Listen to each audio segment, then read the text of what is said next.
Deathbrand, a pirate's tale. Hackney Deathbrand was dying. For Garrick Windrime, ship's quartermaster, it was unthinkable.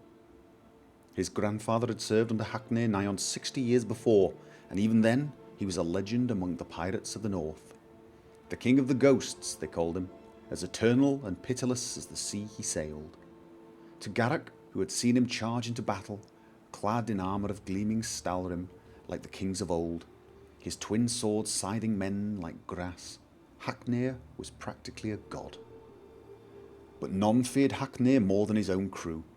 They knew his rages, his fits of madness, how he delighted in torture and murder for its own sake. And there were even darker rumours. Some said he fed upon the blood and souls of those he killed to extend his unnatural life. Some thought him a Daedra, loosed upon the mortal world. And others said he owed his life and power, his armour and swords, to a pact with Dagon, Prince of Destruction. And the seal of that pact was a terrible wound that scarred his face, never to heal. The Deathbrand, which no man could look upon without flinching. All these things ran through Garrick's mind as he took his place on deck at the head of the crew, exchanging a curt nod with Thalin, the ship's helmsman, and his chief rival. By sundown, he thought, one of them would be captain, the other would be dead. When Hackney finally emerged from his cabin, the crew fell silent. He looked frail, his voice raspy, but even so, he had a presence about him.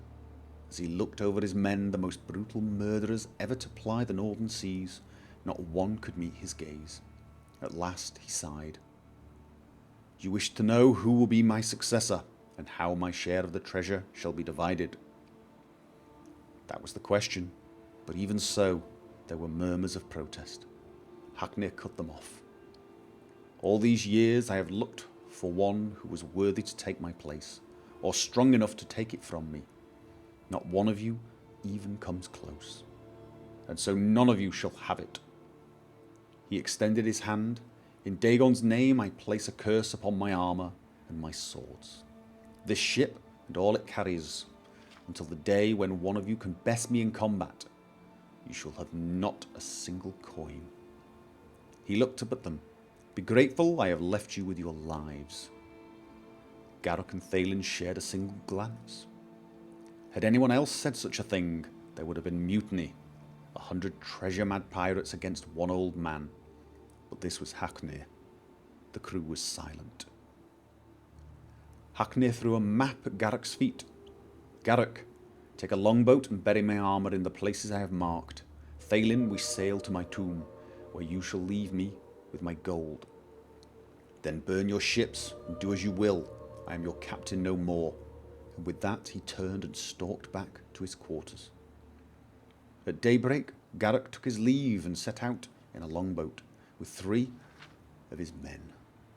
They landed on a shoal to the north of Solstheim, at the place Hackney had marked, made camp and began to dig. But already greed stirred in Garrick's heart. Time and again he glanced at the iron-bound chest they had brought with them. The old man was gone, perhaps already dead. His orders, foolish.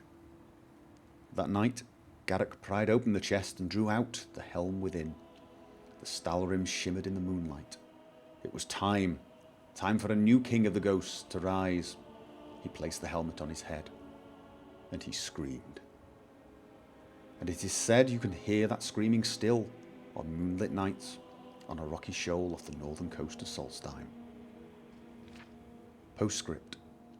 This story is one of the last in the Hackney saga, the tale surrounding the life and adventures of the legendary pirate king Hackney Deathbrand.